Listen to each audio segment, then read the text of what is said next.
Daripada handphone kamu hanya diam tergeletak, kamu sudah coba belum menelpon teman lama dan menanyakan kabarnya? Halo Jaya. Pernah nggak bantu posting dagangan baru teman kamu? Karena semakin banyak yang tahu, semakin terbuka jalan bagi usahanya. Semoga Hari Merdeka di tahun yang sulit ini bukan hanya jadi slogan semata, tapi jadi titik pengingat untuk saling membantu apa yang kita bisa untuk sesama.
Selamat pagi semuanya, semangat pagi!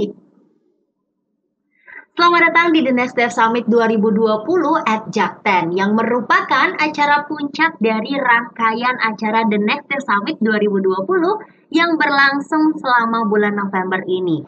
Dan perkenalkan teman-teman, saya Yeni yang akan menemani teman-teman semua pada kesempatan kali ini sebagai MC. Gimana teman-teman kabarnya hari ini? Baik, semoga semuanya dalam keadaan sehat ya dimanapun kamu berada. Dan senang sekali teman-teman, pada siang hari ini kita bisa bertemu lagi di Minggu 15 November 2020 dan pastinya dalam acara The Next Dev Summit 2020. Nah teman-teman, acara ini juga dipersembahkan khusus oleh Telkomsel. Baik, acara ini merupakan salah satu rangkaian dari kegiatan The Next Dev Summit 2020 yang merupakan sebuah tech conference tahunan yang mempertemukan para pemain ekosistem digital di Indonesia.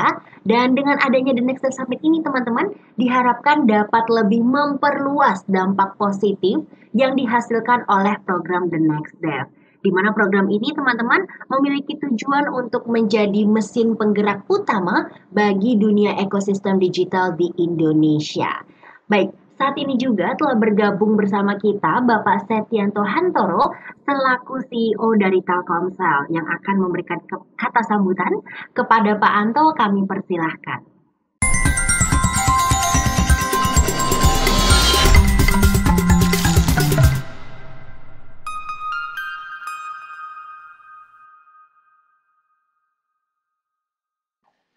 Yang terhormat Menteri Pariwisata dan Ekonomi Kreatif Republik Indonesia, Bapak Wisnu Tama, para speakers, pelanggan setia Telkomsel, dan para penonton acara The Next Dev Summit 2020 di seluruh Indonesia yang saya cintai dan saya banggakan.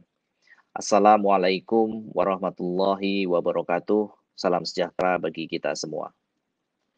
Dengan mengucap syukur kepada Allah, Tuhan Yang Maha Esa, kita semua, Bapak, Ibu, dan para talenta digital muda di seluruh Indonesia dapat terhubung melalui streaming di acara The Next Dev Summit 2020 yang berkolaborasi dengan Jakarta Content Week.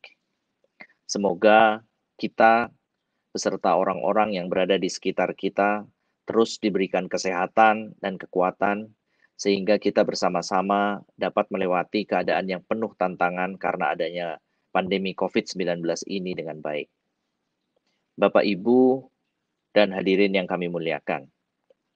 Telkomsel senantiasa berupaya agar terus dapat berkontribusi bagi Republik Indonesia dengan cara menghadirkan berbagai solusi dan layanan teknologi seluler digital terkini bagi seluruh masyarakat Indonesia, serta mendorong perkembangan para teknopreneur atau digital talent muda Indonesia. Salah satu bentuk dukungan yang Telkomsel lakukan kali ini adalah dengan menghadirkan program The Next Dev Summit 2020.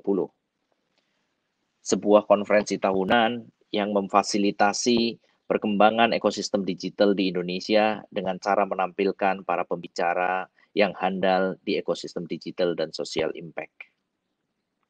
The Next Dev sendiri merupakan salah satu program unggulan CSR Telkomsel yang secara konsisten membangun ekosistem digital di Indonesia selama 5 tahun terakhir ini. Sampai saat ini telah ada lebih dari 5.000 startup dari seluruh Indonesia yang bergabung dengan Telkomsel, dan Telkomsel terus berusaha mendukung perkembangan teknopreneur muda bertalenta di negeri ini melalui berbagai sektor industri dan berkontribusi untuk tercapainya Sustainable Development Goals atau SDG. The Next Dev sendiri merupakan sebuah komitmen lanjutan dari Telkomsel dalam membangun ekosistem digital di Indonesia. Melalui acara ini, Telkomsel dapat memperluas lagi dampak positif yang dihasilkan melalui program The Next Dev dan mendorong para pemuda untuk terus maju sebagai talenta muda digital Indonesia dalam mengembangkan ide sebagai solusi yang dapat memberikan dampak positif bagi seluruh masyarakat Indonesia. Tahun ini, The Next Dev Summit berkolaborasi dengan Jakarta Content Week, sebuah event internasional yang memfasilitasi para pemain industri kreatif dan industri digital untuk saling berkolaborasi, dan dengan adanya kolaborasi ini, The Next Dev Summit diharapkan dapat turut memberikan nilai lebih dengan serta membawa pembahasan mengenai konten digital dalam Jakarta Content Week ini. Sebagai komitmen Telkomsel, Telkomsel akan terus mendukung terciptanya kolaborasi dan inovasi-inovasi teknologi terbaru, sehingga harapannya bisa menjadi suatu ekosistem yang terintegrasi dan khususnya mampu mendukung anak-anak muda untuk terlibat dalam perkembangan sektor ekonomi kreatif dengan memanfaatkan teknologi untuk kemajuan bangsa Indonesia. Semoga kedepannya Telkomsel bisa terus menciptakan ekosistem yang bisa mendongkrak kontribusi nilai tambah ekonomi digital dan ekonomi kreatif, sehingga semakin besar kesempatan Indonesia untuk dapat ikut dalam persaingan ekonomi global. Akhir kata, semoga The Next Dev Summit 2020 dapat berjalan dengan lancar dan mampu memberikan manfaat yang lebih besar terhadap masyarakat, khususnya bagi talenta digital muda di Indonesia. Terima kasih. Wabillahi taufiq wal hidayah. Assalamualaikum warahmatullahi wabarakatuh.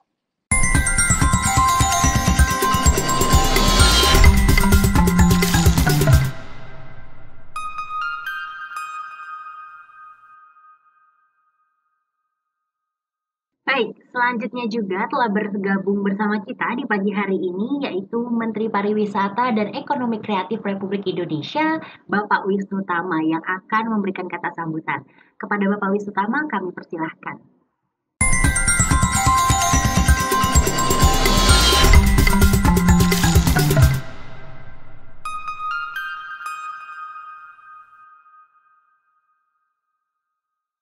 Assalamualaikum warahmatullahi wabarakatuh. Salam sejahtera untuk kita semua. Om Swastiastu, Namo Buddhaya, salam kebajikan, salam Indonesia maju.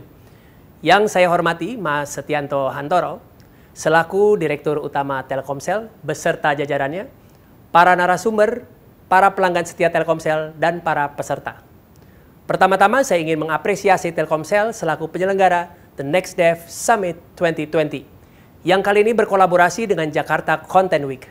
Di tahun kelima ini menjadi bukti konsistensi Telkomsel dalam membangun ekosistem digital di Indonesia. Sampai saat ini, Kemenparekraf juga terus membantu para pelaku ekonomi kreatif untuk meningkatkan kemampuan beradaptasi dengan transformasi digital. Berbagai program pengembangan talenta digital yang kami miliki antara lain Bapparekraf Digital Talent, Bapparekraf Developer Day, Bapparekraf for Startup, BIP atau bantuan insentif pemerintah yang berupa insentif permodalan beli kreatif lokal, dan masih banyak lagi. Sesuai pernyataan Bapak Presiden Joko Widodo, kondisi pandemi COVID-19 ini harus kita jadikan momentum untuk mempercepat transformasi digital. Setiap inovasi digital yang diciptakan juga harus mendapatkan perlindungan, kesempatan, dan dukungan agar mampu terus bersaing baik secara lokal maupun global. Kita harus terus bantu talenta digital muda untuk terus berperan aktif dalam memperkuat ekosistem ekonomi kreatif dan digital nasional. Tentunya ini akan menjadi nilai tambah yang sangat besar bagi sektor pariwisata. Terima kasih. Wassalamualaikum warahmatullahi wabarakatuh.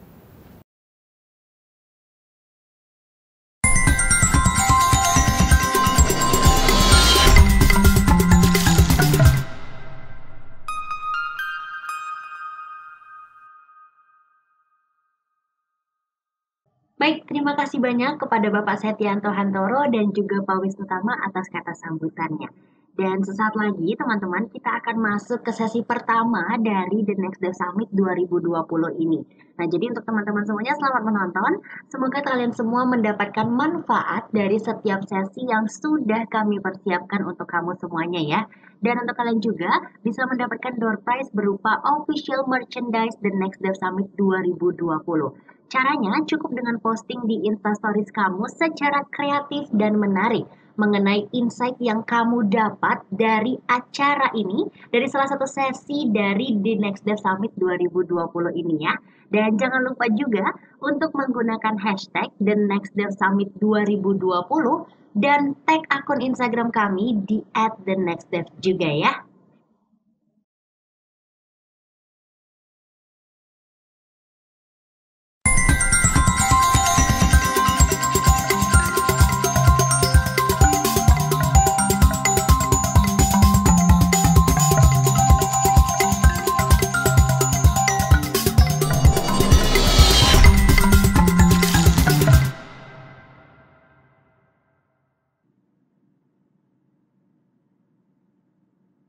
Wow, luar biasa sekali ya. Teman-teman, selamat siang dan selamat datang di The Next Dev Summit 2020 at Jakten. Di mana acara ini merupakan acara puncak dari rangkaian acara The Next Dev Summit 2020 yang berlangsung selama bulan November ini. Perkenalkan teman-teman, saya Yeni Diana yang akan menemani kalian semua ya pada kesempatan kali ini sebagai MC. Dan sesi kali ini teman-teman, kita akan membahas sebuah topik yang seru banget buat kita ulik-ulik ya, yaitu Educate to Empower, Working for Equality and Equality. Wow, luar biasa banget kan? Dan di sesi kali ini teman-teman, kita akan membahas mengenai keadaan pendidikan di Indonesia saat ini, di mana sesi kali ini akan dimoditori atau dimoderasi oleh seorang presenter yang saya yakin teman-teman udah kenal, udah nggak asing banget dengan beliau ya, yaitu Mas Andi Noya. Nah, buat teman-teman, waduh Mas Andi Noya nih, saya kenalkan terlebih dahulu ya. Jadi Mas Andi Noya ini teman-teman, seperti yang sudah kita tahu bersama ya, beliau ini merupakan seorang wartawan sekaligus presenter terkenal. Acaranya tahu apa dong? Wah, masih ada yang belum tahu, keterlaluan ya. Jadi acaranya adalah Kick Andy, di mana Kick Andy ini merupakan sebuah acara yang inspiratif karena memberikan banyak inspirasi kepada para penontonnya, termasuk saya. Nah, Mas Andi Noya ini juga telah lebih dari 15 tahun teman-teman bergumul dengan dunia jurnalistik. Dan saat ini beliau bersama dengan dua rekanannya yaitu Mas Anggit Hernowo dan juga Mas Firdaus Juli.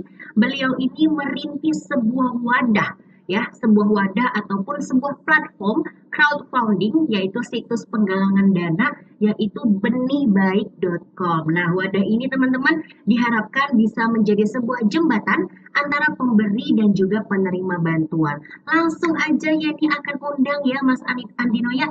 Halo Mas Andi, apa kabar? Halo Yani, selalu baik, sehat. Alhamdulillah, puji Tuhan. Luar biasa. Mas Andi, Ya, BTW ini aku sudah kepo-kepoin dirimu ya. Baru aja ulang tahun ini sepertinya Mas. Pada tanggal 6 November lalu, betul? Ini betul, ulang betul, tahunnya betul. masih ada, Mas Andi. Jadi kita semua habis ulang tahun nih kayaknya nih. Iya, iya, semakin tua, tapi semangatnya tetap muda. Harus. Kita doain bersama ya Mas Andi supaya Amin, terima kasih. mampu menginspirasi kami nih anak muda Indonesia pastinya ya. Baik, Mas Andi, tanpa berlama-lama lagi, Yani akan langsung serahkan sesi ini kepada Mas Andi ya. Silakan.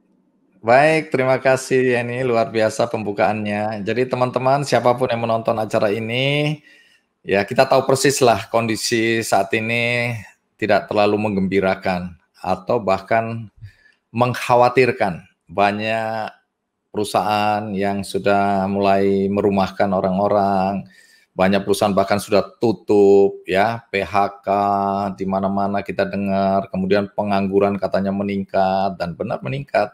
Bahkan katanya orang miskin sekarang ini dari 26 juta sebelum pandemi, saudara-saudara kita yang hidup di bawah garis kemiskinan, sekarang sudah meningkat bahkan mencapai sekitar 30 juta. Jadi ini banyak sekali saudara-saudara kita yang membutuhkan uluran tangan kita. Nah, kemudian apa yang dilakukan pemerintah? Kita sudah lihat banyak sekali, ya, banyak sekali, terutama perusahaan-perusahaan BUMN. Jadi bagaimana BUMN didorong juga untuk bersama-sama menggerakkan roda perekonomian. Jadi ada stimulus, ada relaksasi, ya, dan upaya-upaya lain agar roda perekonomian ini bergerak. Agar kemudian kita bisa bangkit kembali setelah porak-poranda tanda kutip akibat pandemi COVID ini. Dan kita tahu persis ya, kuartal awal ya sampai kemudian 2 itu perekonomian kita pertumbuhannya itu minus bahkan sampai 5,23%.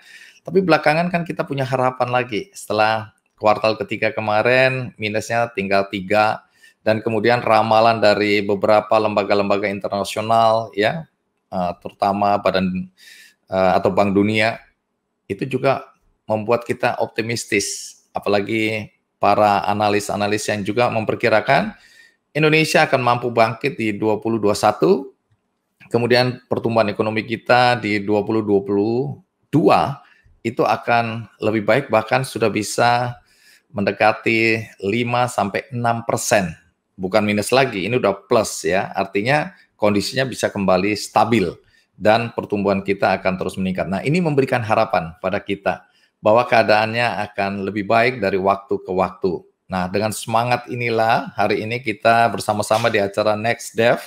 Karena di Next Dev ini kita tahu bahwa optimisme itu dijaga sedemikian rupa karena yang ditampilkan adalah anak-anak muda dengan segala prestasi mereka, segala inovasi mereka. Saya sudah mengikuti Next Dev ini dari beberapa tahun yang lalu.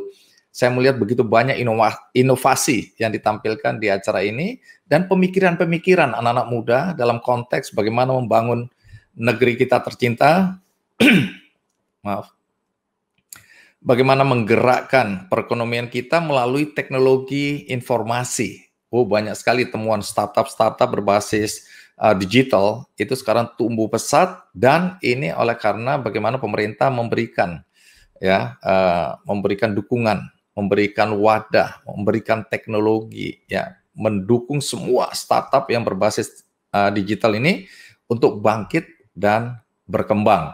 Dan yang menarik lagi adalah misi pemerintah, karena saya kebetulan pernah ngobrol langsung dengan Pak Jokowi. Dia berharap agar anak-anak muda yang menguasai teknologi seperti yang kita kenal sekarang ini atau yang teman-teman yang hadir sekarang ini, saya yakin 90% menguasai teknologi dengan baik. Dalam hal ini teknologi informasi, ya, teknologi digital, yang dimana Pak Jokowi, dalam hal ini tentu saja pemerintah, ingin agar terjadi sinergi antara anak-anak muda yang menguasai teknologi digital ini dengan UMKM kita, ya dengan warga desa, agar mereka bersinergi. Teknologi bertemu dengan produk-produk yang layak untuk naik ke permukaan, untuk menjadi kebanggaan bangsa kita. Sehingga perekonomian di desa-desa UMKM itu juga bergerak naik. Nah, ini yang semua membuat kita optimistis bahwa Indonesia akan mampu bangkit, Indonesia akan mampu berjaya kembali, karena kita adalah salah satu negara yang dianggap pertumbuhan ekonominya luar biasa, market yang besar, tapi juga potensi untuk memproduksi produk-produk yang bisa bersaing di dunia internasional dalam skala yang juga luar biasa tentu ya. Nah, ini harapan. Jadi teman-teman, bagi yang hari ini mungkin masih bingung, stres, gimana bisnisku terdampak, jangan khawatir, tetap bertahan, tetap semangat. Nah, hari ini bagian dari semangat yang kita inginkan disuntikan oleh siapapun juga, termasuk oleh anak-anak muda. Dan hari ini kita akan mendengarkan cerita yang menurut saya menarik.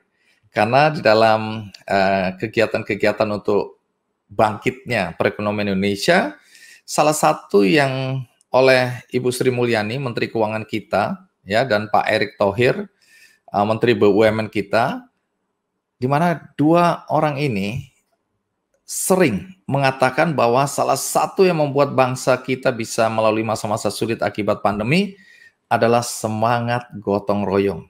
Semangat untuk bergandengan tangan, semangat untuk saling tolong-menolong. Dan hari ini kita akan mendengarkan cerita tentang anak-anak muda dan juga seorang guru yang dalam kondisi seperti ini pun tetap memelihara semangat itu. Nah, dengan semangat ini pula saya berharap semua yang hadir hari ini, semua yang nonton, bisa terinspirasi, bisa juga mendapatkan suntikan semangat, ya.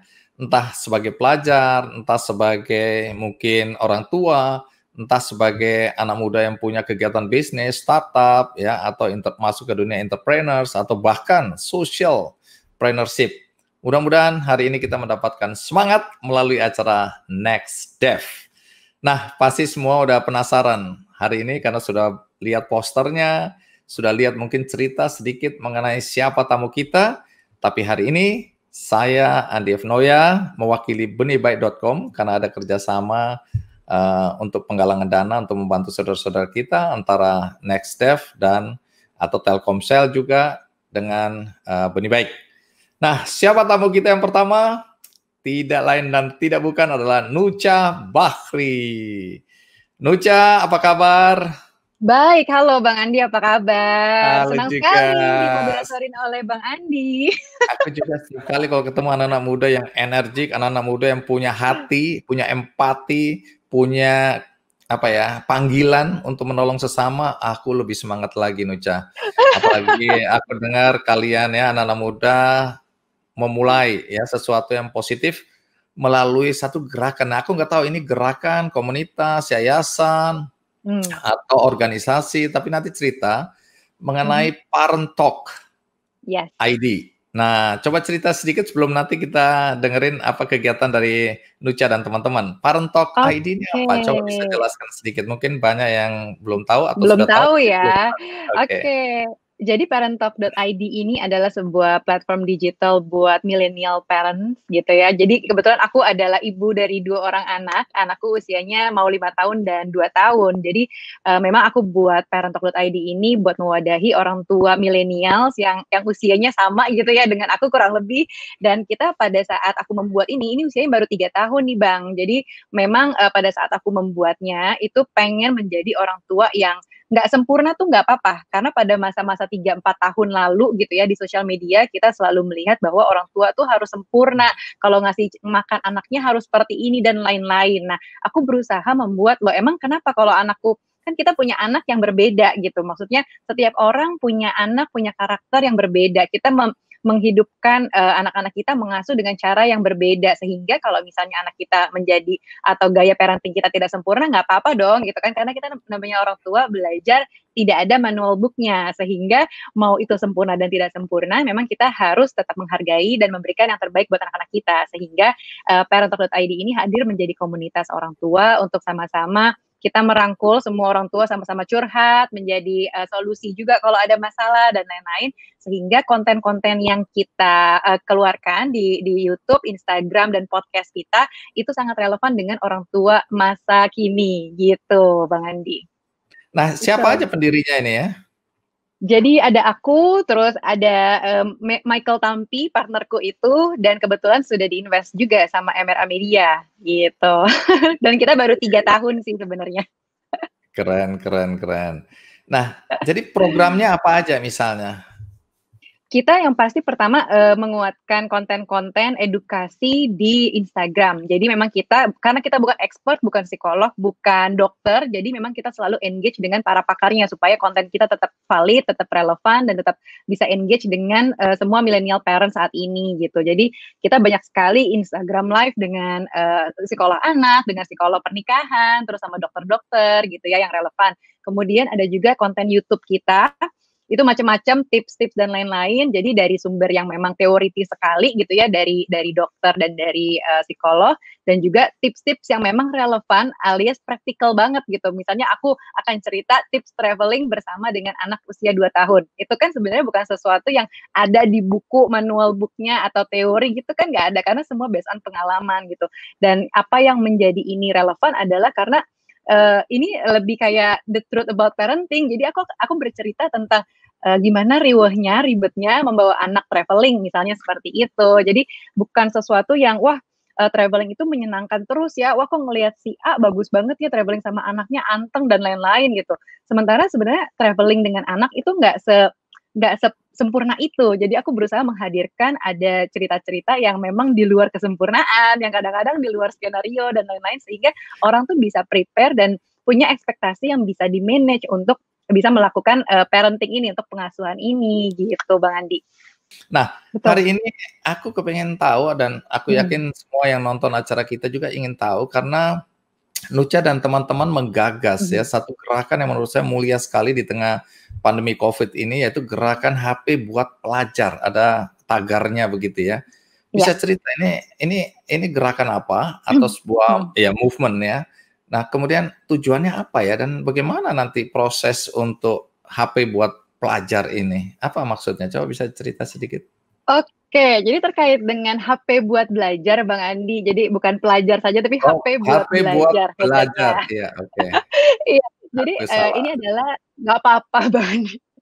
Jadi ini adalah sebuah gerakan atau movement yang memang dilakukan awalnya sama suamiku nih, atas ajakan juga dari satu crowdfunding kitabisa.com yang memang pengen mengajak kita semua untuk sama-sama menyumbang supaya memudahkan anak-anak yang berada di daerah yang mungkin aksesnya juga terbatas dan secara infrastruktur handphonenya harus bergantian dengan adik atau kakaknya untuk tetap bisa belajar selama masa pandemi ini, karena memang baru terasa sekali betapa kita ternyata butuh sekali akses kemudian handphone gitu setidaknya untuk belajar. Nggak kebayang apa yang terjadi di rumah-rumah yang punya anak lebih dari 1 dan sama-sama semuanya sekolah gitu ya. Bahkan temanku ada yang anaknya 4 dan 4-4-nya harus sekolah di jam yang sama. Nah, itu kan nggak kebayang ya untuk harus berbagi bandwidth. Mungkin wifi di perkotaan sudah banyak, tapi yang di daerah gimana gitu kan. Kemudian belum lagi untuk device-nya. Apakah iya satu anak harus 1 gitu ya, tapi kan ini menyangkut jam sekolah yang sama gitu, dengan di rumah satu rumah isinya bisa banyak gitu, bahkan mungkin orang tuanya juga bekerja melalui handphone atau device atau laptop gitu kan, sehingga ternyata kita melihat fenomena ini menjadi salah satu challenge di masa pandemi. Aku sendiri juga sebenarnya anakku ada 2, tadinya dua-duanya sekolah nih Bang Andi, tapi kita agak cut untuk yang adiknya karena ya udah deh belum terlalu penting sekali, jadi ya udah deh yang anak 1 dulu deh nih gitu kan, usia TK, usia 5 tahun, jadi kita sekolah dan itu aja kita harus berbagi bandwidth wifi ketika bapaknya kerja, ibunya kerja gitu kan, di jam-jam yang cukup krusial dari jam 8 sampai 11 siang, sehingga ini pasti orang-orang punya masalah yang sama, concern yang sama, gimana caranya supaya semua bisa punya kesempatan belajar yang sama, kita bisa tetap fokus dan nggak ketinggalan gitu ya. Aku sangat aware dan berempati juga sama teman-teman yang mungkin mengalami masalah seperti ini. Mungkin kita aku sendiri di rumah ini juga merasa, oh ya udah deh aku berkorban untuk jam meetingnya dipindah, digeser. Tapi kan mungkin kepentingan orang lain berbeda. Di saat seperti ini kita semua lagi survive untuk sama-sama bertahan. Udah bagus, alhamdulillah masih punya pekerjaan, sehingga mau nggak mau orang tua harus tetap bisa fokus dan perform di pekerjaannya, sementara anak juga tetap harus sekolah. Sehingga kita melihat bahwa ini bukan lagi menjadi perdebatan apakah iya anak harus punya handphone, tapi memang iya anak kita harus sebaiknya kita lengkapi dengan handphone supaya tetap bisa belajar gitu, memenuhi hak-hak mereka untuk tetap belajar selama jam sekolah gitu kan. Aku juga melihat bahwa jam-jam sekolah saat ini sudah mulai bisa disesuaikan dengan kapasitas anak-anak, fokusnya anak gitu ya, apalagi anak-anak yang prasekolah atau mungkin SD tapi baru kelas 1 gitu kan, karena ada batasan jam-jam tertentu untuk mereka, misalnya fokusnya cuma bisa di 40 menit atau maksimal di 1 jam, habis itu break gitu ya. Sehingga penting sekali kita melengkapi mereka dengan handphone dan juga kuota yang cukup, setidaknya melalui pandemi ini setahun kemudian gitu ya, dan mungkin nanti akan ada alternatif untuk tetap home learning dan lain-lain. Tapi yang pasti aku pengen mengajak juga banyak orang untuk terlibat untuk sama-sama mengumpulkan dana dalam gerakan ini. Dan ini basically adalah gelombang kedua nih Bang Andi, karena sebenarnya gelombang pertama HP buat belajar tuh sudah achieve di bulan lalu. Jadi suamiku sempat Aryo Pratomo kebetulan content creator juga sempat bikin kerjasama dan menggalang dana untuk anak-anak sekolah ini HP buat belajar, dan karena ternyata sambutannya cukup baik dan sudah disalurkan juga ternyata sangat bermanfaat, kita saat ini lagi jalan untuk yang kedua, gelombang kedua bersama dengan Mbak Dian Sastrowardoyo, bersama Ayla Dimitri, dan masih bersama suamiku juga Aryo Pratomo. Jadi kita berempat berusaha melalui campaign online, melalui akun media sosial kita saja gitu ya, sama-sama mengajak orang-orang, teman-teman kita sendiri untuk terlibat dan bertanggung jawab untuk membantu anak-anak yang kurang mampu, yang mungkin membutuhkan sekali kuota dan juga handphone ini untuk belajar gitu Bang Andi. Ya, mungkin bagi teman-teman yang di perkotaan agak bingung, ini HP dianggap kemewahan. Ya, Betul. HP untuk keluarga. Kok masa kita bantu orang ngasih HP? Tapi teman-teman kalau lihat di daerah-daerah pedesaan, daerah kota-kota kecil ya, anak dari mungkin ya tukang jual jamu, UMKM dan seterusnya. Kita lihat bagaimana orang tua terpaksa berkorban. Dia kan jualan kadang sekarang pakai online juga karena pandemi, mereka bergerak ke arah e-commerce gitu ya, atau pesan-pesan online. Nah, termasuk istri saya kalau pesan-pesan mau bantu-bantu gitu, temennya bilang, ayo dong bantu, terus dikasih nomor, tapi nomornya itu tidak aktif untuk jangka waktu tertentu, sore ke atas baru aktif. Ditanya, kenapa sih bukanya kok siang banget, kita mau beli, mau bantu gitu kan. Dia bilang HP-nya dipakai anaknya, dan itu pun berebut antara anak yang pertama, kedua, dan ketiga misalnya, karena jam belajarnya ada yang tabrakan, kemudian gadgetnya cuma satu, atau HP-nya cuma satu. Jadi teman-teman kalau lihat ini bukan gerakan untuk kemewahan, untuk foya-foya, tapi betul-betul untuk pendidikan. Nah, siapa kemarin itu di batch pertama, siapa yang dapat penerima manfaatnya anak-anak ini? Jadi penerima manfaatnya sebenarnya kita dedikasikan buat jenjang anak-anak SD sampai SMA. Jadi memang kita utamakan yang ini ya, pendidikan wajib SD sampai SMA. Kemudian untuk skema penyalurannya sebenarnya ini bekerja sama juga dengan pihak sekolah Bang Andi. Jadi kita minta bantuan sekolah untuk data murid-murid yang layak dapat bantuannya. Jadi kita tahu persis siapa yang paling membutuhkan, dan bekerja sama juga dengan beberapa posko di desa-desa untuk memberikan fasilitas belajar bersama. Jadi dikumpulin dalam satu tempat yang sama gitu ya, terus kita kasih kuotanya dan gadgetnya di sana untuk dipakainya bergantian gitu. Jadi mungkin emang kita belum bisa fulfill untuk semua satu anak satu gitu ya, tapi ada beberapa daerah tertentu, desa-desa yang memang satu desa, satu posko tertentu itu bisa rame-rame belajarnya dengan melalui satu handphone dan kuota yang sama ini gitu. Dan saat ini yang kita lakukan gerakan HP buat belajar bersama Mbak Dian dan juga Ayla Dimitri dan Aryo Pratomo, ini kita bekerja sama dengan 4 sekolah di daerah Sumba Timur gitu. Jadi ada 4 sekolahan di sana yang letaknya kurang lebih 10 sampai 20 km dari kota kabupaten Waingapu di Sumba Timur gitu. Dan aksesnya tuh memang agak sulit gitu ya. Jadi muridnya mesti berjalan dulu sekitar 5 sampai 8 km untuk sampai ke sekolah dari rumahnya. Sehingga ya kalau misalnya rencana ini terkumpul semuanya gitu ya. Kita juga pengen nyalurin lagi ke daerah Papua. Jadi memang benar-benar yang secara akses daerahnya itu emang sulit dan lain-lain gitu. Jadi paling enggak mereka anak-anak selama masa PJJ ini atau pembelajaran jarak jauh tetap bisa memanfaatkan, bisa dapat setidaknya sama-sama belajar di satu posko yang sama aja tuh udah mungkin buat mereka juga bisa menyenangkan gitu ya, daripada sama sekali nggak belajar. Pasti kan bertanya-tanya, kenapa sih aku kok nggak bisa belajar kayak mereka, kok aku nggak bisa sekolah lagi ya kayak sebelumnya, dan lain-lain. Bahkan anakku yang TK aja udah suka protes dan kritis gitu, kenapa sih aku nggak ke sekolah aja, kenapa sih aku gini dan gitu gitu. Jadi kayaknya kebayang apalagi anak-anak yang udah lebih besar lagi, karena ini target kita di anak-anak SD dan sampai SMA, pasti lebih kritis lagi kan, kenapa sih aku nggak bisa belajar gara-gara harus gantian handphone dan lain-lain gitu. Jadi mudah-mudahan sih kita bisa memberikan gitu ya ke banyak orang lagi, ke banyak anak-anak lagi, sehingga pembelajaran ini bisa terasa lebih menyenangkan lah ya. Pandemi ini tidak mengorbankan sekolahnya anak-anak gitu, Bang Andi. Oke, Nucha, menarik. Masih ada beberapa pertanyaan yang aku akan tanyakan, terutama kriteria siapa yang nanti penerima manfaat, karena banyak pasti anak-anak yang nonton atau anak-anak muda yang nonton obrolan kita ini juga mungkin tergerak ya. Oh iya, aku juga mungkin bisa bantu daerah mana, di mana dia mungkin berasal dari situ, atau dia sekarang ada di situ ya, yang melihat kenyataan memang banyak anak-anak SD, SMP, dan SMA yang membutuhkan ya HP untuk belajar, bukan untuk main-main ya. Iya, betul. Nanti coba jelasin ya kriterianya apa dan harapan Nucha, terutama bagi yang nonton ini, kalau yang tergerak hatinya terus pengen juga ikutan ya, berdonasi, nanti bagaimana caranya ya. Tapi aku ke teman kita yang lain dulu ya, Nucha ya. Nucha nggak kemana-mana kan? Masih enggak, tetap Bang, di sini aja. Ya. Oke, aku mau menyapa Tommy Yunus, founder Cakap. Apa kabar, Tommy?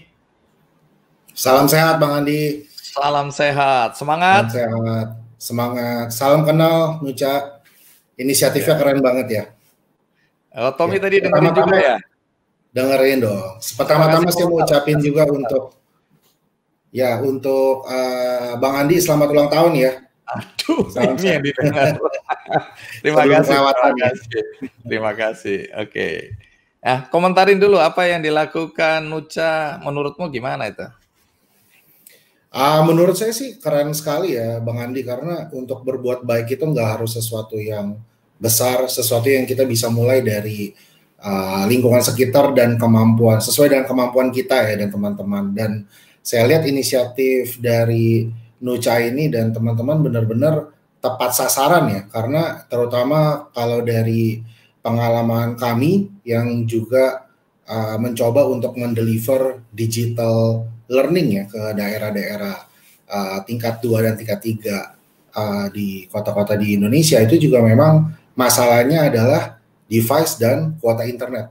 Begitu Bang Andi, Nucha. Jadi senang sekali bisa mendengar ada inisiatif ini, ya kan. Bahkan kita pun itu real ya, dari sisi supply-nya pun kita kalau punya handphone dijual pun nggak ada harganya gitu kan, tapi dibuang sayang. Nah, lebih baik digunakan untuk disumbangkan untuk ini ya, teman-teman kita yang kurang mampu. Jadi benar-benar dari sisi supply-nya tidak masalah gitu kan, dari sisi demand-nya juga sangat terbantu.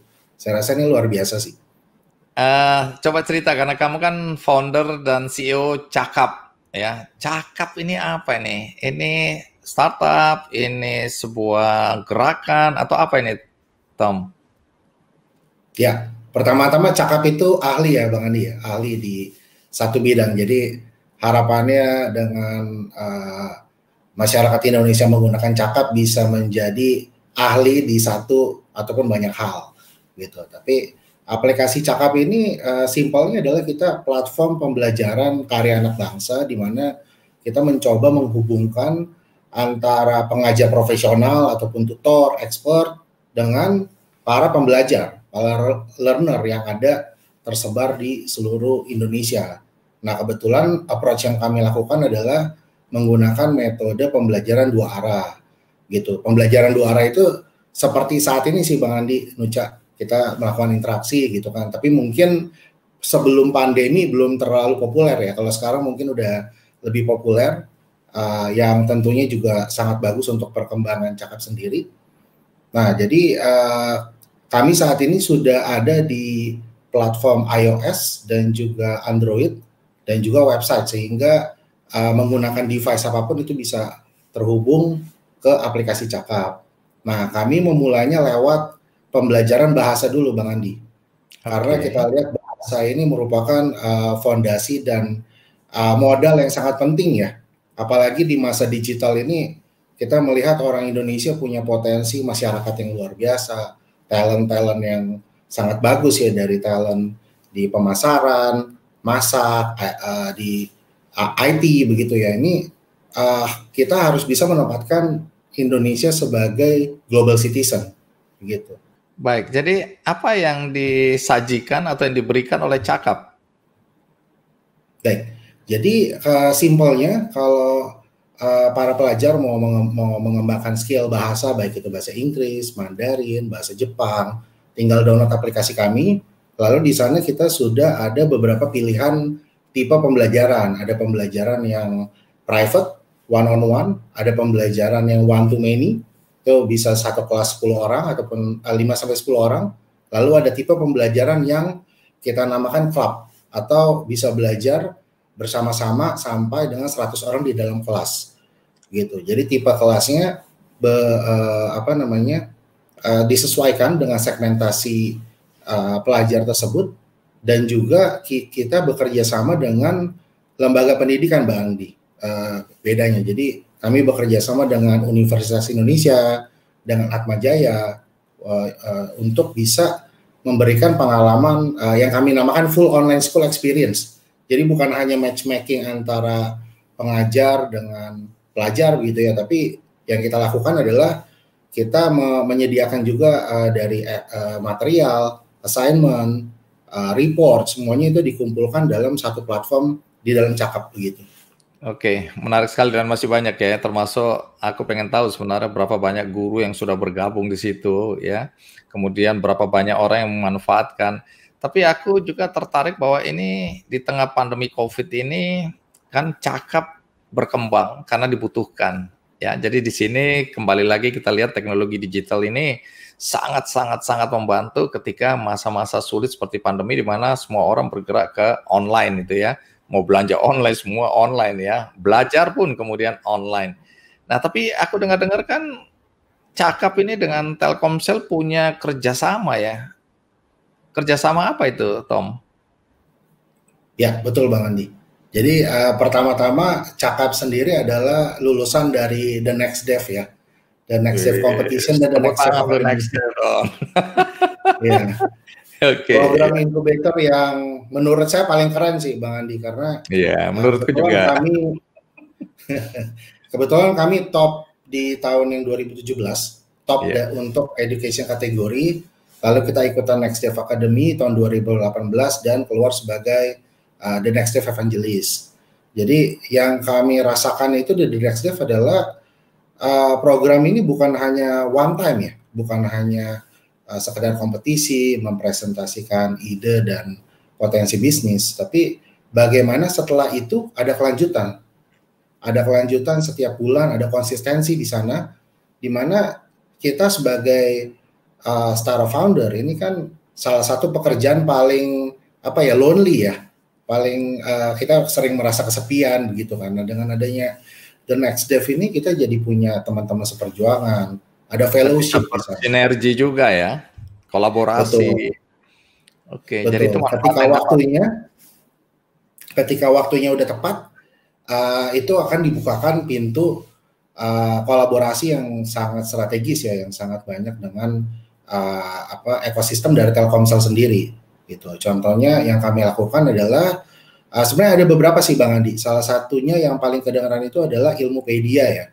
Jadi bagaimana ya Ilmupedia ini saya rasa juga sangat inovatif ya. Kalau dulu bundling paket ini hanya kebanyakan untuk entertainment ataupun nonton video yang cukup memakan kuota lah. Tapi di tahun lalu ya, kalau nggak salah di tahun lalu itu sudah ada paket untuk belajar, karena ternyata belajar ini juga memakan data yang cukup banyak Bang Andi. Terutama kalau di aplikasi Cakap ini kan menggunakan video call, ya kan. Jadi bukan hanya berbiaya berlangganannya saja, tapi juga harus mengeluarkan lagi biaya kuota begitu. Nah untuk itu dengan adanya kuota Ilmupedia ini, di mana Cakap juga menjadi salah satu aplikasi yang tercover, bagaimana student bisa meminimalisir biaya lah untuk paket data setiap harinya. Kalau nggak salah per hari itu mulai dari seribu atau 2.000 perak gitu per hari. Wow, ini sebenarnya kayak subsidi gitu ya. Jadi ini paket murah ini sebenarnya asal digunakan untuk belajar. Betul. Jadi para pengguna kami juga sangat terbantu ya dengan adanya paket Ilmupedia ini, terutama untuk yang menggunakan mobile phone gitu. Apa manfaatnya bagi mereka yang menggunakan paket data Ilmupedia ini, apa manfaatnya? Selain harga yang murah tadi ya. Ya, tentunya selain harga, koneksi sih ya Bang Andi ya. Karena kan koneksi menggunakan video call ini kan membutuhkan kestabilan dari paket data yang cukup harus panjang ya, selama durasi ini kan kita harus terus stabil begitu. Nah, jadi dengan paket Ilmupedia ini feedback dari student kami juga cukup baik ya, cukup stabil gitu untuk melakukan kelas selama minimum misalkan setengah jam ataupun 1 jam gitu Bang Andi. Dan ada satu hal yang aku nanti mau klarifikasi, katanya sambil ngajar juga memulung. Jadi pemulung, guru yang memulung. Nah ini nggak tahu aku bagaimana ceritanya. Nah sudah ada bersama kita ini Pak Dwi Haryadi, seorang guru honorer dari Malang, Jawa Timur. Siang Pak Andi. Apa kabar Pak Dwi? Alhamdulillah, baik, sehat Pak Andi. Sehat. Ini ada Nucha bersama kita, juga ada Tommy bersama kita, Pak Dwi. Halo Pak Dwi, salam kenal. Pak, siang. Halo Pak. Nggih, Pak. Ya, nggih, itu artinya dari Jawa. Nah, Pak Dwi, panggilannya Pak Dwi ya? Pak Dwi, Pak. Nah, Pak Dwi ini guru apa ya? Guru mata pelajaran bahasa Inggris untuk SD, sekolah dasar, Pak. Oh, SD kelas berapa yang diajar ini? SD mulai kelas 1 sampai kelas 6, Pak Andi. Oh, jadi dari yang dasar sampai advance itu ya, sampai yang sudah jago itu ya diajar sama Pak Dwi ya. Emang Pak Dwi belajar bahasa Inggrisnya dari mana? Dulu belajar bahasa Inggrisnya di kuliah di pendidikan S1 pendidikan bahasa Inggris, Pak, di sebuah universitas di Malang nih, Pak. Wow, keren ya. Sekarang mengabdikan apa yang diajarkan di universitas dulu ke anak-anak SD. Ini menarik karena di SD itu adalah dasar untuk mulai membangun fondasinya ya, fondasi untuk anak-anak sehingga nanti dalam belajar bahasa Inggris di Cakap mungkin jadi lebih mudah menerima ya. Nah, Pak Dwi, udah berapa lama nih jadi guru? Saya ngajar di SD ini mulai tahun 2001, Pak. Jadi hingga saat ini sampai 19 tahun masih honorer. Oh, status masih honorer. Honorer. Oke, kita doakan semoga cepat jadi guru tetap ya, Pak Dwi ya. Amin, Pak. Oke. Nah, Pak Dwi, ini kalau boleh tahu dikit nih, kalau honorer itu gajinya berapa ya? Rahasia juga. Sedikit sekali, Pak. Oh, dikit sekali. Kalau saya artinya dibuat untuk bensin saja antara sekolah ke rumah selama 1 bulan, buat beli bensin saja kurang gitu, Pak. Astaga. Tapi Pak Dwi tetap mau jadi guru. Kenapa nggak cari pekerjaan lain? Hingga saat ini. Kenapa nggak cari pekerjaan lain aja? Karena sudah lama sudah saya jadi guru ini mulai tahun 2001. Jadi rasanya hati ini sudah sehati dengan dunia pendidikan gitu, Pak. Wow, ini panggilan nih namanya Pak Dwi. Nggak semua orang mau jadi guru, nggak semua orang yang mau pun bisa jadi guru. Guru tuh butuh kesabaran, apalagi yang diajar anak-anak SD. Pak Dwi, saya kasih tahu sedikit cerita ya, boleh ya, ilustrasi. Ini kan di tengah pandemi seperti sekarang ini, Pak Dwi. Itu Pak Dwi tetap mengajar offline, artinya langsung, atau udah berubah jadi online? Selama pandemi ini saya mengajarnya selalu lewat online, Pak. Jadi belum bisa bertatap muka. Jadi semua pembelajaran, semua materi yang saya berikan itu saya berikan secara online. Itu yang saya pakai hanyalah WhatsApp saja, Pak. Seperti itu. Oh, melalui. Tapi saya setiap hari hadir ke sekolah, kemudian mengadakan belajar online melalui sekolah ke rumah masing-masing siswa. Baik, jadi Pak Dwi dan guru-guru lain itu ke sekolah, dari sekolah mengajar secara online. Betul. Itu pakai video juga nggak? Kalau ada yang bertanya harus dijelasin, itu bagaimana? Kalau ada pelajaran-pelajaran atau materi-materi yang sangat diperlukan penjelasan secara detail atau lebih rinci, maka kita gunakan video. Jadi kita menggunakan media ruang kelas atau papan tulis. Jadi kita jelaskan lewat papan tulis, kemudian kita di video, kemudian dikirimkan secara online, seperti itu, Pak. Oh, oke. Nah, kemudian alat-alat yang digunakan video untuk merekam itu milik Pak Dwi pribadi atau milik sekolah? Ya, kalau untuk video ya saya pakai HP saya pribadi, Pak. HP saya pribadi, walaupun kualitasnya bagaimana ya saya paksakan untuk bagus. Yang penting terkirim semua materi ke murid-murid itu, Pak. Baik, menarik sekali nih. Ini perjuangan ya. Tadi urusan bensin aja belum beres, sekarang nggak tahu nih urusan kuota siapa yang bayar itu nanti, urusan internetnya ini, pulsa. Ya, kalau pulsanya kita paketan data ataupun apapun itu kita ambil sendiri untuk siswa. Jadi kita itu kepuasannya apabila siswa itu sudah paham dengan materi apa yang kita berikan, itu kita sebagai guru kepuasannya sudah luar biasa gitu, Pak. Oke, sekali lagi kita semakin menegaskan ini kalau guru itu profesi panggilan ya, artinya hatinya harus ada di situ. Bukan semata-mata mau cari tanda kutip kekayaan ya, untuk makan sehari-hari aja kurang. Jadi kalau orang jadi guru itu ada beberapa profesi yang saya anggap itu memang harus ada hati di situ. Kalau tidak nggak akan bisa lama-lama. 19 tahun bukan waktu yang singkat bagi seorang guru, apalagi statusnya honorer dengan gaji yang tadi sudah diceritakan. Tapi Pak Dwi ini kan ngajar bahasa Inggris. Banyak orang yang menganggap bahasa Inggris nggak terlalu penting gitu. Yang penting itu fisika, matematika supaya anaknya nanti bisa tumbuh dan berkembang mendapat pekerjaan yang baik. Itu bagaimana pandangan orang tua terhadap pelajaran bahasa Inggris? Iya, bahasa Inggris, apalagi pelajaran bahasa Inggris yang berada di level SD itu banyak sekali orang yang tidak atau meremehkan atau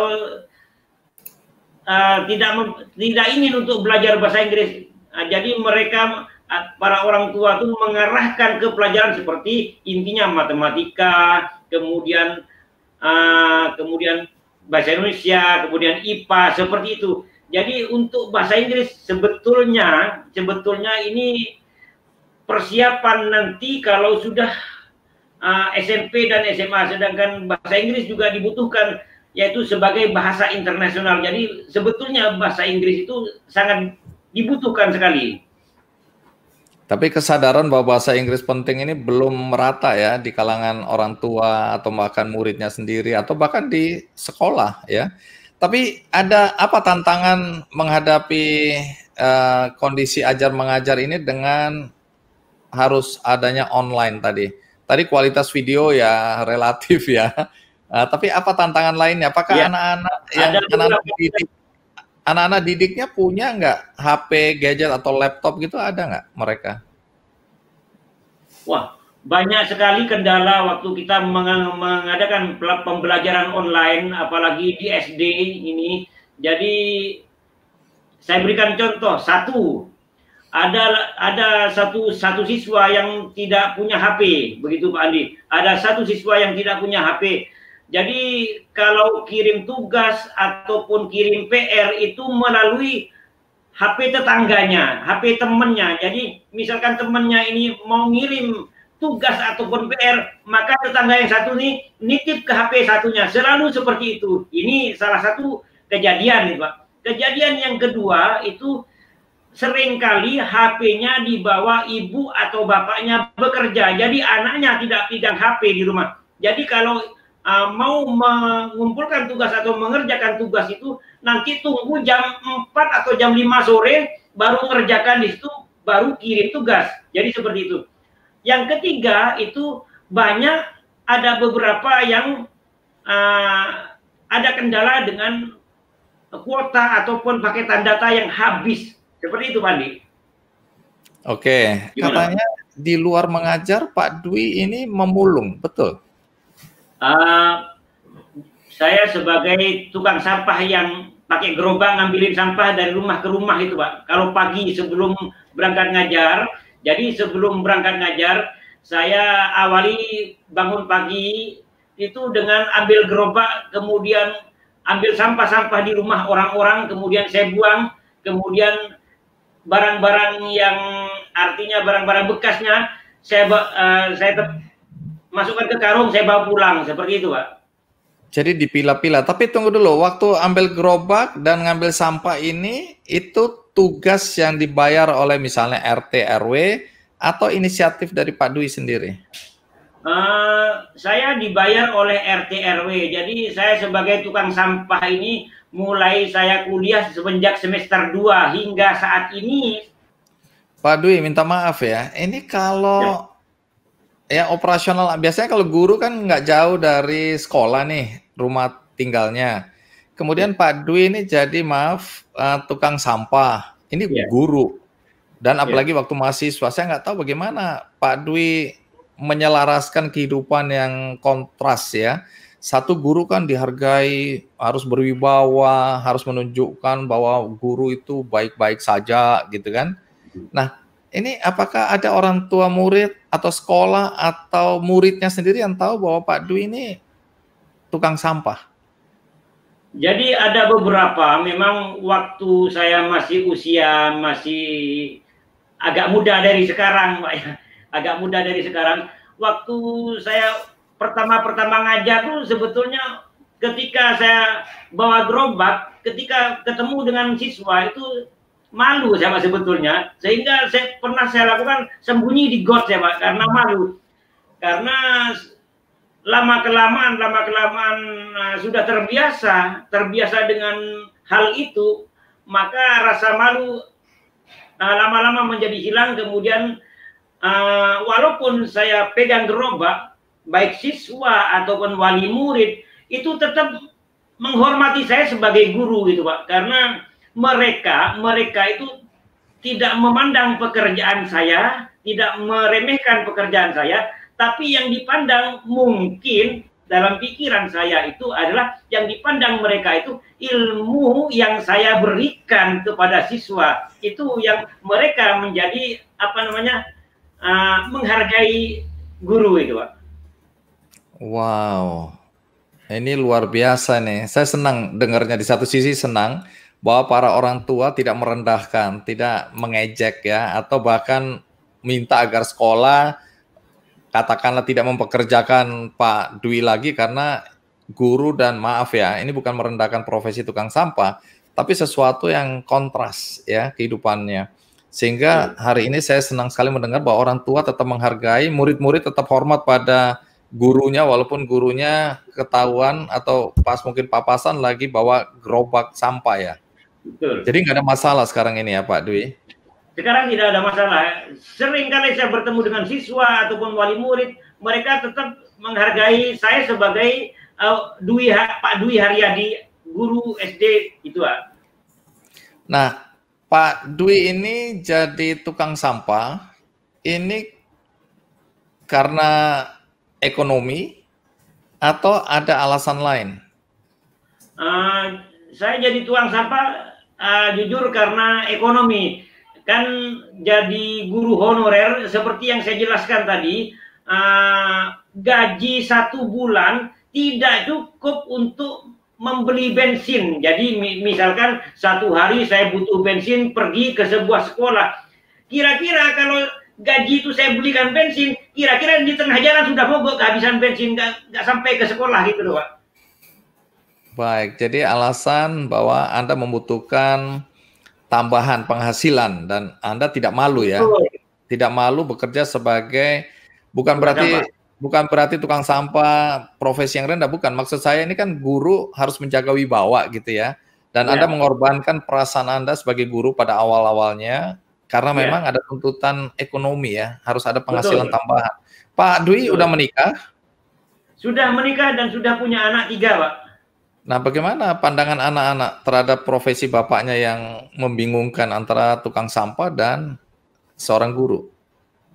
Namanya anak karena mereka usianya masih anak-anak ataupun masih remaja, itu mereka kadang merasa malu kalau menyebutkan bahwa bapaknya itu tukang sampah gitu, Pak. Jadi kalau misalkan seperti sekarang ini ada keluar di media Pak Dwi sebagai tukang sampah, jadi anak-anak saya itu merasa sedikit malu seperti itu, Pak.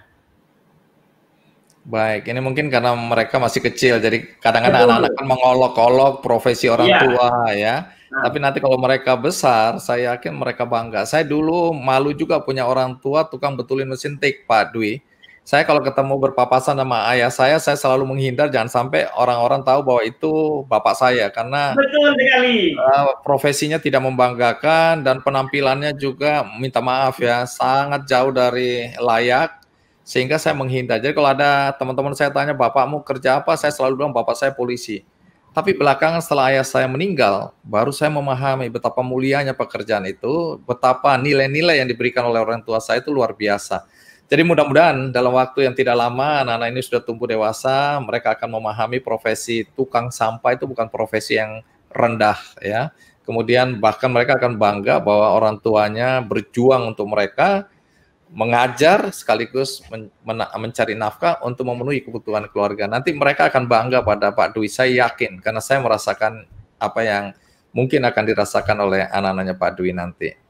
Nah, ini banyak hal yang sebenarnya saya ingin gali lebih jauh karena menarik sekali ceritanya, tapi waktu kita memang terbatas sekali.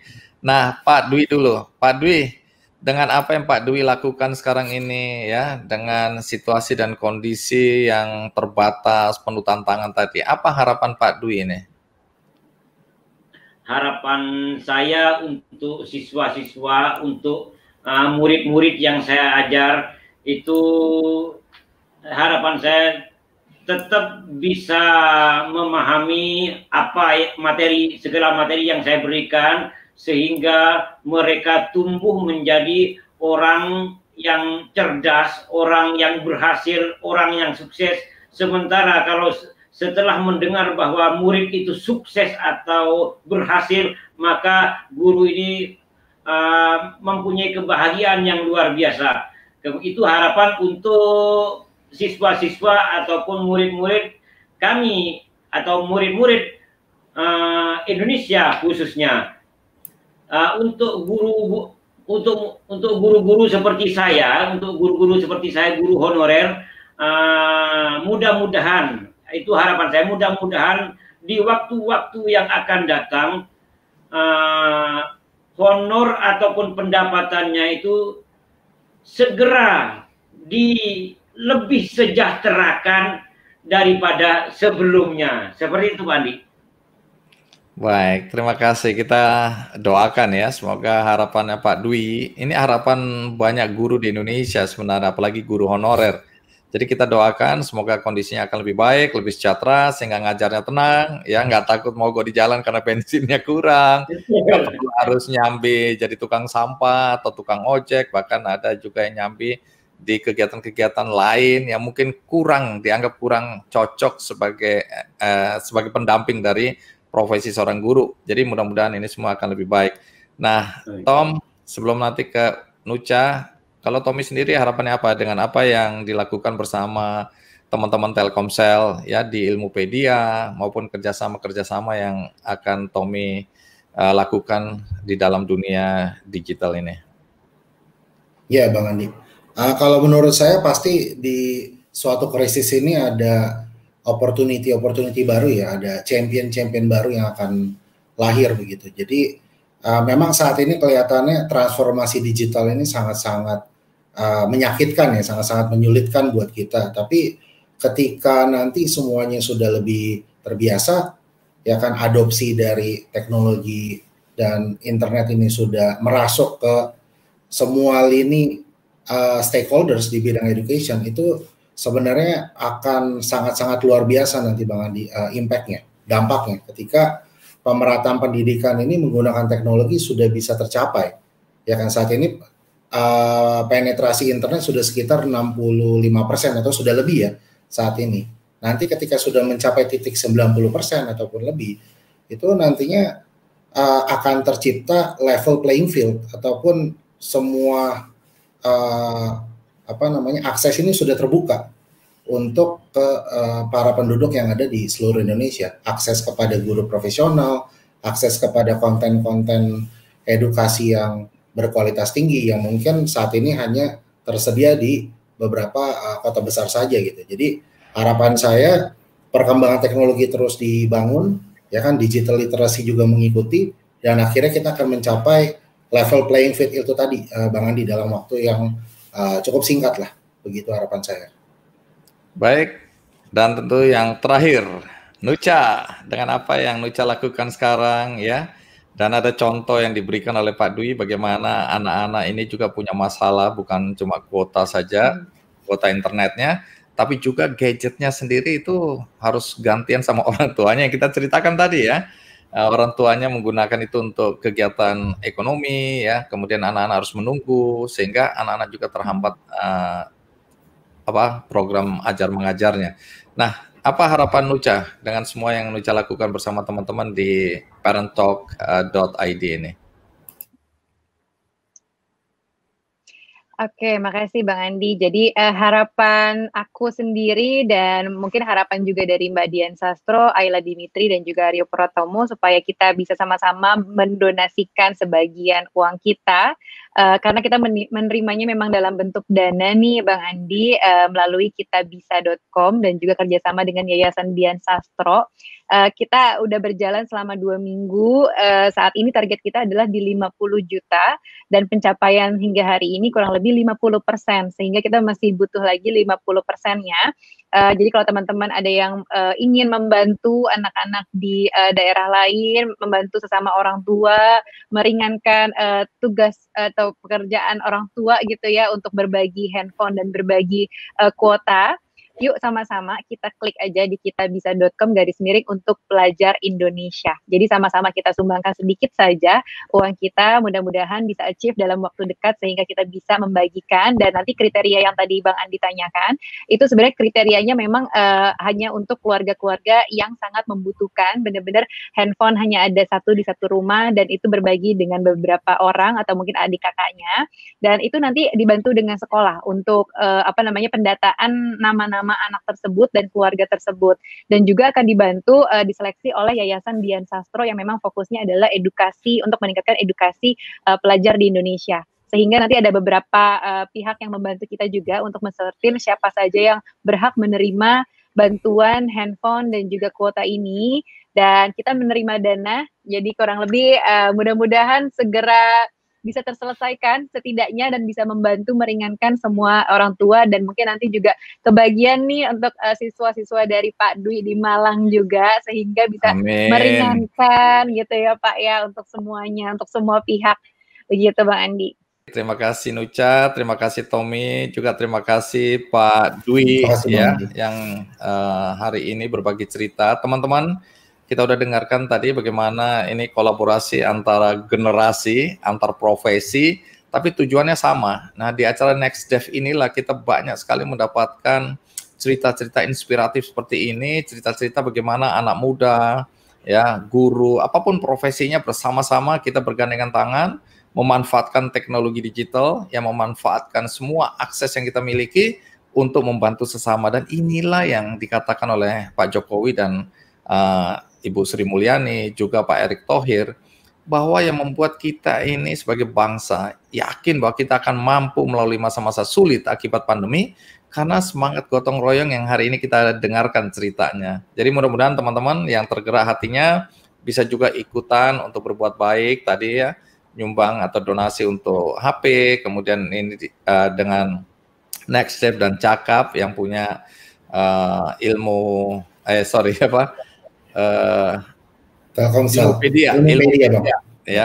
Ilmupedia dengan paket data yang relatif ya murah untuk mensubsidi kegiatan ajar mengajar, maka semua bergerak bersama-sama.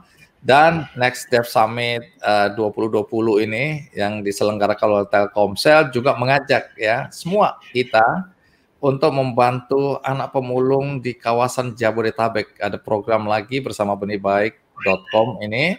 Ayo kita sama-sama membantu agar anak-anak miskin, anak-anak dari keluarga tidak mampu di wilayah Jabodetabek ini juga bisa belajar dengan lebih baik, dengan bantuan ponsel juga, kuota internet yang memadai untuk pendidikan jarak jauh ya. Mudah-mudahan, dan bagi Anda yang ingin membantu, mungkin akan ada channelnya, linknya. Akan ada linknya di sini ya, bisa juga berdonasi di http://bit.ly dan judul program adalah Nyata Peduli Pendidikan. Jadi ini bisa digunakan untuk macam-macam. Dan jangan lupa bisa juga melalui teman-teman di parenttalk.id ya, dengan kerjasama dengan kitabisa.com, maka mudah-mudahan semua bergerak bersama-sama, semua saling bergandengan tangan, tolong menolong sehingga Indonesia mampu keluar dari kondisi sulit akibat pandemi COVID. Terima kasih semua. Ya, Nucha, Tommy, Pak Dwi. Terima kasih Bang Andi. Dan saya akan kembalikan ke Yeni sebagai pembawa acara kita hari ini. Silakan Yeni. Wow, luar biasa. Terima kasih Mas Adi dan juga para panelis yang keren-keren banget dari Pak Dwi, kemudian Mbak Nucha juga, dan juga Pak Tommy ya. Dan saya percaya nih teman-teman seluruh peserta yang sudah menonton pasti sudah terinspirasi. Nah, tapi sebelum kita berpisah, tahan-tahan dulu sebentar. Jadi, The Next Step Summit by Telkomsel lewat kampanye Nyata Peduli Pendidikan ingin menyampaikan bantuan nih kepada Pak Dwi ya, yaitu berupa itu tadi yang kebutuhan yang Bapak Dwi perlukan, yaitu ada dia laptop, modem, dan juga kuota internet, di mana kita bisa membantu Pak Dwi ya Pak ya. Pak Dwi, selamat Pak Dwi. Kita harapkan ini bisa membantu Bapak dalam menjalankan tugasnya sebagai guru dalam proses pembelajaran jarak jauh ini ya Pak Dwi ya. Semoga bisa membantu. Terima kasih banyak Mbak, terima kasih semuanya. Baik, luar biasa sekali. Baik, mungkin terakhir kali sebelum kita berpisah, kita akan foto bersama terlebih dahulu, boleh? Kita akan screenshot ya, boleh ya? Dengan mungkin kita akan sama-sama bilangnya next step. Dalam hitungan saya, 3, 2, 1. Next step. Next step. Next step. Oke, luar biasa. Sekali lagi saya ucapkan terima kasih banyak ya untuk seluruh panelis dan juga Mas Andi. Terima kasih untuk sharing hari ini. Terima kasih. Terima kasih semua. Tetap kasih. semangat. Sampai jumpa. Pagi. Pagi luar biasa ya. Dan terima kasih juga untuk seluruh teman-teman yang sudah menonton ya. Jangan lupa untuk tetap ikuti sesi Next Step Summit selanjutnya. Dan untuk penonton nih yang ingin mendapatkan e-sertifikat, e-sertifikat bisa langsung aja diisi feedback form yang sesaat lagi akan muncul.